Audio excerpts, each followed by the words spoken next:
I was going to clean house today, which it really, really needs.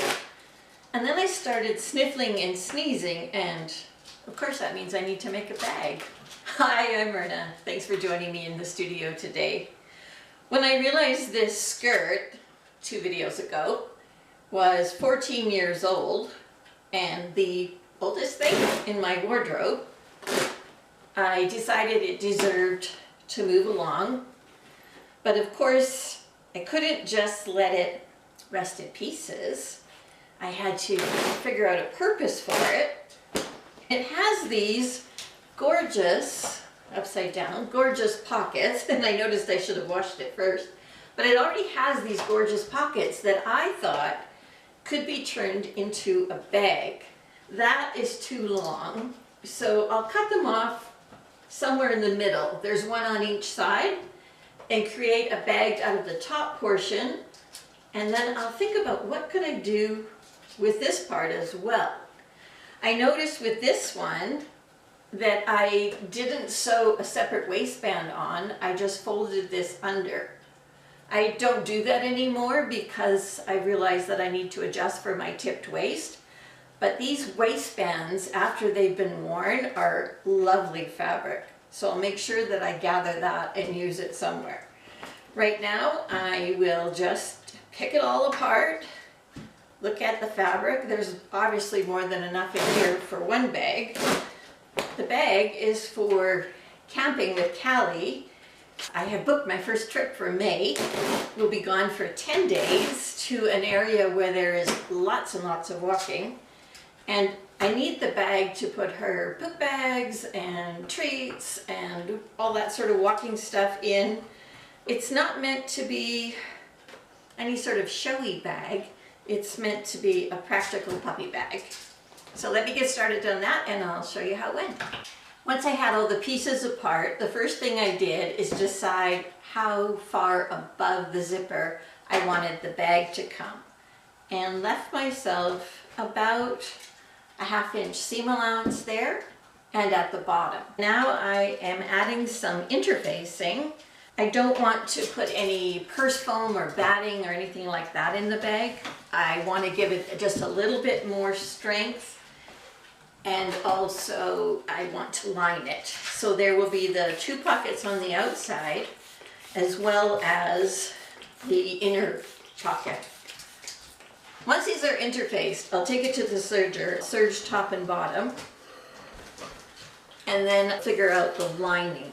The lining doesn't need to be as deep as the bag. It's probably the place where I'll pop in, oh, maybe it should be as deep, because I probably would just like pop my wallet in there if I was walking to get ice cream or something like that. But then again, you know what? I have no idea what I'm going to do with it.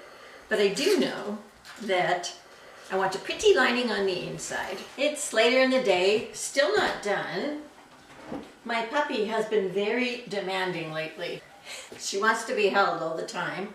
I won't blame her. It's probably my emotions. There has been a loss in my family, so I'm working through that stuff this last week. My cousin sent me some flowers saying, thinking about you. How lovely is that? This has been delightful just to work with the scraps and see how it goes. It's now in 2 parts, front, back. I used the waistband for the side of the purse. And this, some of you, if you were here from the beginning, will remember that this fabric is from a shirt where I just really loved the fabric, but I didn't love it on me. So I'm so happy to be able to use that. Need to put those wrong sides together, can't decide if I want to add a snap. It's not a big deal. I don't know why I'm resisting, so probably I will. And then figure out the length of the strap and sew it in while I'm sewing the lining in. Now that it's middle of the afternoon and I'm that far along, I think I actually will go clean house, at least vacuum and dust, and then I can finish it. I'll be back when it's done. I should have said in the last segment that I am fine. It wasn't an unexpected or untimely loss. You just go through those thoughts.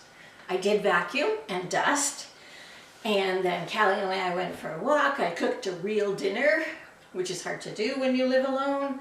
And I gave her a bath, so you're lucky you can't smell me because I smell like wet dog. And then I finished the bag. I was testing out one of the zippers and zipped it right off the end. So it was like a total God thing, and I was able to get it back on. I ended up not putting the snap in because I realized that I have 2 secure pouches with the zippers where I can put my keys and money and ID or anything like that, and that this open pocket would be easy for the dog treats and the poop bags and any toys we're playing with. I got to use one of my labels, so that was kind of fun. And then for the strap, I just cut a strip from the full length of one of the skirt panels and made a tube, sewed it in, and then put it over and tied a square knot at about the right height and knots on the end, and that was it. Nothing too fancy. So, my puppy bag. I'm quite happy with it. Thanks for being here. I hope you have a great week, and I'll see you next week.